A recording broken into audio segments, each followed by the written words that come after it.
बाळासाहेबांच्या तमाम शिवसैनिकांना तुमच्या ह्या अनिश गाढवेचा, बाळासाहेबांच्या कडवट शिवसैनिकाचा आणि शिवसेनेच्या प्रवक्त्याचा मानाचा जय महाराष्ट्र. गेल्या 2-3 दिवसापासून काही बाजारू लोकांची, काही दीड दमडीच्या लोकांची, दीड शहाण्या लोकांची आणि दीड दमडी दीड शहाणी त्यासोबत 1.5 फूट देखील बरं का, अशा लोकांची जरा तोंड जास्तच सुटलेली आहेत. कोकणची शान नाही तर कोकणची घाण, ज्यांना शाने कोकण म्हणता येणार नाही, ज्यांना घाणे कोकण म्हणता येतील, अशा लोकांची तोंड जरा जास्तच सुटली आहेत. स्वतःला स्वयंघोषित हिंदुत्ववादी समजतात, स्वयंघोषित हिंदुत्ववादी, ढोंगी हिंदुत्ववादी, जे काल परवापर्यंत ज्यावेळेस काँग्रेसमध्ये होते त्यावेळेस यांचं हिंदुत्व सावरकरांपर्यंत आलं होतं. मी तुम्हाला त्यांचे काही ट्विट दाखवेल. सावरकरांबद्दल बोलताना म्हणतात 4 ते 5 वेळा या माणसाने माफी मागितली इंग्रजांची. ह्या माणसाला तुम्ही स्वातंत्र्यवीर वगैरे कसं म्हणू शकता, असं म्हणणारा हा ढोंगी हिंदुत्ववादी आजकाल इकडे तिकडे नाचतोय म्हणे. हिंदुत्व कसं खतऱ्यात आलंय. म्हणजे तुम्ही काल परवाचं ते उरणचं उदाहरण देखील पाहिलं असाल. यशस्वी शिंदेच्या बाबतीत हा ढोंगी तिकडे उरणमध्ये पोहोचला. याचं कारण एकमेव होतं कारण तिथे या ढोंगीच्या पक्षाचा, या कमळीचा आमदार आहे तिथे, महेश बालदी नावाचा आमदार आहे तिथे. त्याला कसा या सगळ्याचा राजकीय फायदा मिळेल यासाठी हा ढोंगी तिथे पोहोचला होता. आणि तिथे लव जिहाद म्हणजे ते क्रूर कृत्य करणारा जर मुस्लिम असेल तर तिथे लव जिहाद. मग त्याचबरोबर शिळफाट्यामध्ये ज्यावेळेस अक्षता म्हात्रेंबरोबर जे गैरकृत्य झालं, त्यात त्यांचा मृत्यू झाला, त्यावेळेस मात्र ते कृत्य करणारे पांडे, मिश्रा, शर्मा असतील तर तिथे लव जिहाद होत नाही, त्याचा उल्लेख देखील कुठे होत नाही. ते प्रकरण दाबलं जातं. अरे जीव तर हाडामासाच्या माणसांचा 2ही ठिकाणी गेलेला आहे. जर एवढंच तुला करायचं होतं तर पोलिसांवर प्रेशर आणून या सगळ्या गोष्टींवर कशा प्रकारे लवकरात लवकर कारवाई होईल आणि गुन्हेगाराला फासावर कसं लटकवशील, मग तो हिंदू असो नाही तर मुसलमान असो.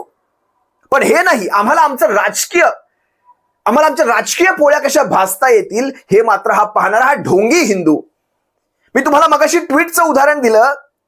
आज हा ढोंगी हिंदू अकोल्यामध्ये कुठेतरी पंजाबराव देशमुख कॉलेजच्या प्रांगणामध्ये कार्यक्रम भरवतो.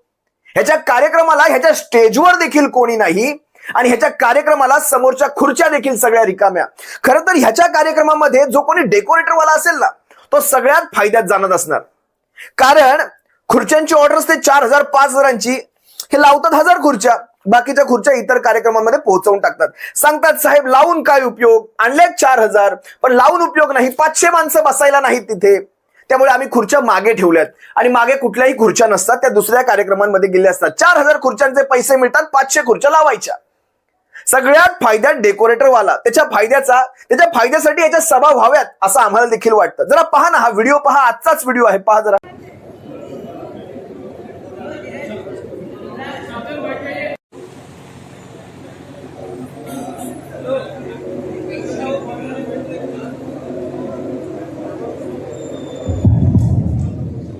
प्रांगण के बाहर जितने भी हमारे हिंदू जय श्री राम, जय श्री राम.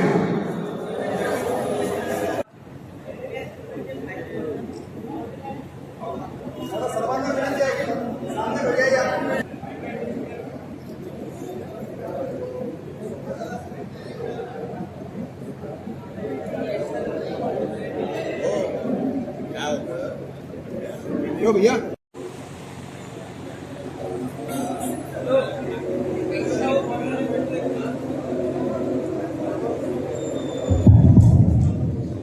प्रांगण के बाहर जितने भी हमारे हिंदू हा ढोंगी हिंदुत्ववादी, याच्यासोबत स्टेजवर देखील बसायला कोणी नाही तिथे. दुसरी एक गोष्ट तुम्हाला सांगतो, या ढोंगी हिंदुत्ववादाच्या मला अनेक कहाण्या आठवतात. राम गणेश गडकरींचा पुतळा पुण्यामध्ये ज्यावेळेस ते पुतळ्याचं तोडफोड प्रकरण झालं त्यावेळेसची याची विधानं पाहायची होती राम गणेश गडकरींच्या बाबतीतली. त्यावेळेस समर्थन करणारा, आज हा समर्थन करणार का? ढोंग पहा, ढोंग. मला दाखवायचं नॅरेटिव्ह, फेक नॅरेटिव्ह म्हणतात ना हे, आम्ही सच्च नॅरेटिव्ह दाखवतो तुमच्या समोर. ढोंग पहा याचं. तुम्हाला आणखी एक उदाहरण देतो. संभाजी भिडे गुरुजी यांना संभाजी भिडे म्हणणं म्हणजे छत्रपती संभाजीराजांचा अपमान आहे असं म्हणणारा हा, बघा मी तुम्हाला बाजूलाच एक फोटो त्यांचा ऍड करून दाखवतो. असं म्हणणारा हा आज ह्याची भूमिका काय आहे? याला म्हणतात ढोंगी हिंदुत्ववाद. ढोंगी ढोंगी.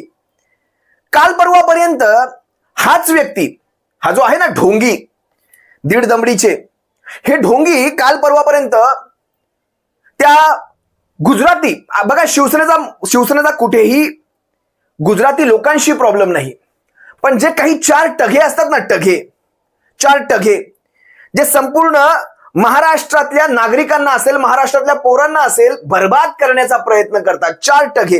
त्या चार टघ्यांविषयी मात्र शिवसेनेचा कायम तो विरोध राहिलेला आहे. सर्वसामान्य गुजराती नागरिकांशी शिवसेनेचं काही लेणं देणं नाही, त्यांच्याविषयी आमच्या मनात कुठेही राग नाही, ते काहीच नाही. पण हा माणूस काल परवापर्यंत कशा प्रकारचे ट्विट करायचं तुम्हाला पाहायचंय की आम्ही काय म्हणतो, आम्ही गुजराती, अशा गुजरात्यांना वगैरे वगैरे बऱ्याच त्यांनी गोष्टी बरळल्या. जरा हे ट्विट देखील पहा तुम्ही, तुमच्या स्क्रीनवर तुम्हाला हे ट्विट दिसेल. इतका भयंकर हा माणूस आहे, इतका ढोंगी माणूस आजवर कधी पाहिला नाही. गुजरात्यांविषयीचं लुच्चे लुच्चे वगैरे काहीतरी शब्द वापरलाय ह्याने त्याच्यामध्ये.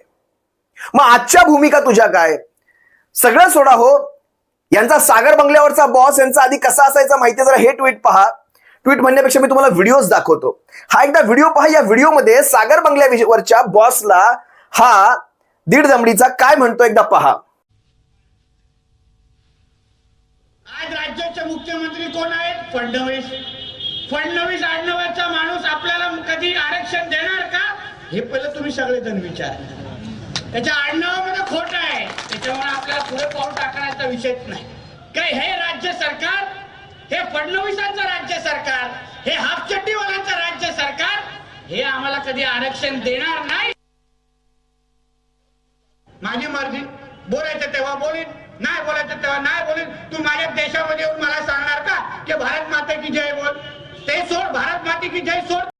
हा म्हणतोय फडणवीस आडनावाची माणसं मराठ्यांना आपल्याला आरक्षण देणार का? आणि आज हा याचा बॉस झाला. सागर बंगल्यावर आपला बॉस राहतो, सागर बंगल्यावर आज ह्यांचा बॉस झाला. फडणवीस आडनावाची माणसं आपल्याला आरक्षण देऊ शकणार नाहीत. त्याच्या पुढे म्हणतो हाफ चड्डीवाले. आज ह्या हाफ चड्डीच्या उबदार चड्ड्यांवर बसला हा माणूस. उबदार चड्ड्या म्हणण्यापेक्षा उबदार मांड्यांवर बसला म्हणा.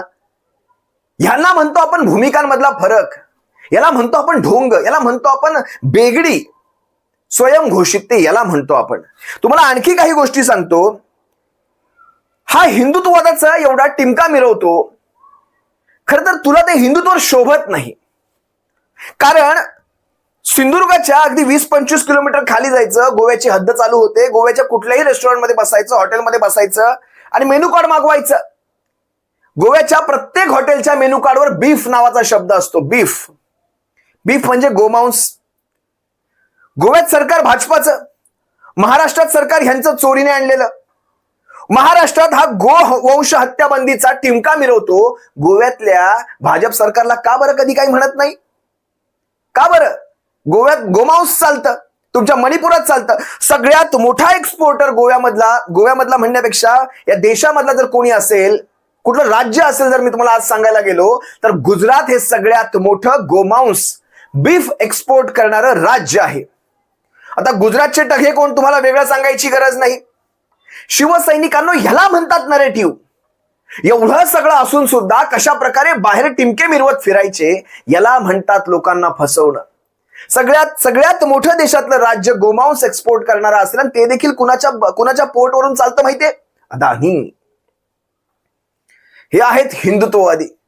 गोव्यात चालतं, तुम्हाला मणिपुरात चालतं, तुम्हाला गुजरात, जिथे जिथे भाजपाची राज्य आहे तिथे सगळीकडे हे चालतं. मग महाराष्ट्रात काल परवाच ह्याचं ते महाड मधल्या पोलिसांना झापणं मी पाहिलं. आणि मला वाटतं कालचाच एक व्हिडिओ आहे आणखी.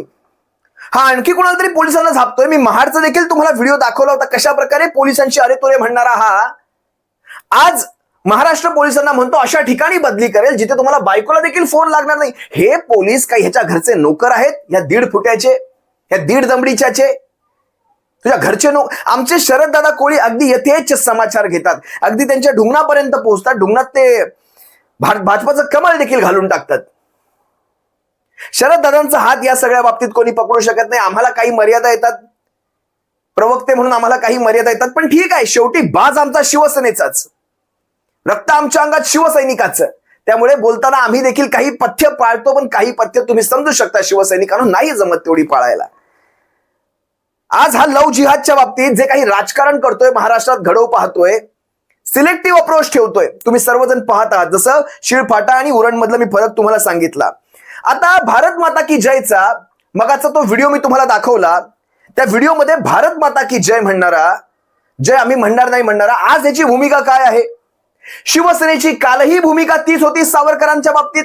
भारत माता की जय बद्दल कालही भूमिका तीच होती. संघाच्या बाबतीत कालही आमची तशीच भूमिका होती. संघाला आम्ही कधीच जवळ केलं नाही आणि आजही करत नाही. आम्ही सगळ्याच बाबतीत आमच्या भूमिका आहेत तशा आहेत. तू कसा आहेस याबद्दल थोडं तरी काहीतरी म्हण.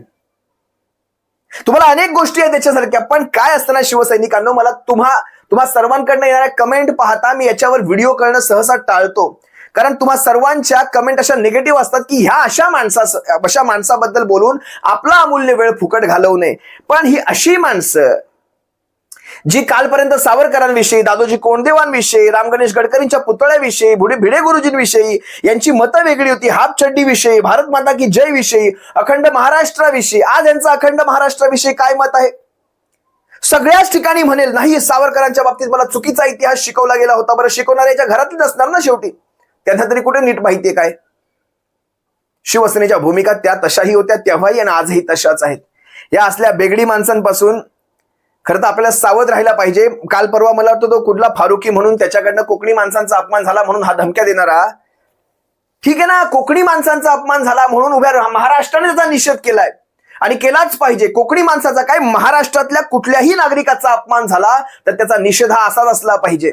पण मला हेच सांगायचंय, त्या फारुकी बिरुकीला सोडा, कारण तो मुस्लिम निघाला म्हणून यांना जास्त करायला भेटलं. पण मला हे म्हणायचंय, छत्रपती शिवरायांचा अपमान इतक्या भाजपाच्या राज्यपालांसकट कित्येक नेत्यांनी केला, पण एकाही माईच्या कमळीच्या माईच्या एकालाही बोलावंसं वाटलं नाही तिथे. माझ्या कोकणी माणसाचा अपमान कोणीही करू शकत नाही आणि कुणी अपमान करावं इतकी माझ्या कोकणी माणसाची पत खाली गेलेली नाही. माझ्या कोकणी माणसाची पत कालही तीच होती, आजही तीच आहे, भविष्यातही तशीच राहणार. एखाद्या अशा फारुकी सारख्या माणसाने असं बोलून म्हणजे माझा कोकणी माणूस लगेच खाली झाला असं होत नाही. पण ह्यांची राजकारण कशी साधायची पहा ना शिवसैनिकांनो. मग छत्रपती शिवरायांच्या अपमानाबद्दल पण तुमचे हेच बोल असायला हवे होते. तिथे का बरं तुम्ही मुग गिळून गप्प बसलात? नाही होऊ शकत त्या भूमिका. याला आम्ही म्हणतो बेगडी हिंदुत्व, याला आम्ही म्हणतो संधी साधू राजकारण. असो, तुम्हाला सर्वांची रजा घेतोय. सप्रेम जय महाराष्ट्र बाळासाहेबांच्या शिवसैनिकांनो. या असल्या बेगडी हिंदुत्वाला महाराष्ट्राने कधीही स्वीकारलं नाही. हिंदुत्व हे निखळ असतं, नितळ असतं, कालही तेच असतं, आजही तेच आणि भविष्यातही तसंच राहत असतं. हिंदुत्वामध्ये राजकारणाप्रमाणे असे बदल घडत नसतात. सप्रेम जय महाराष्ट्र. काळजी घ्या.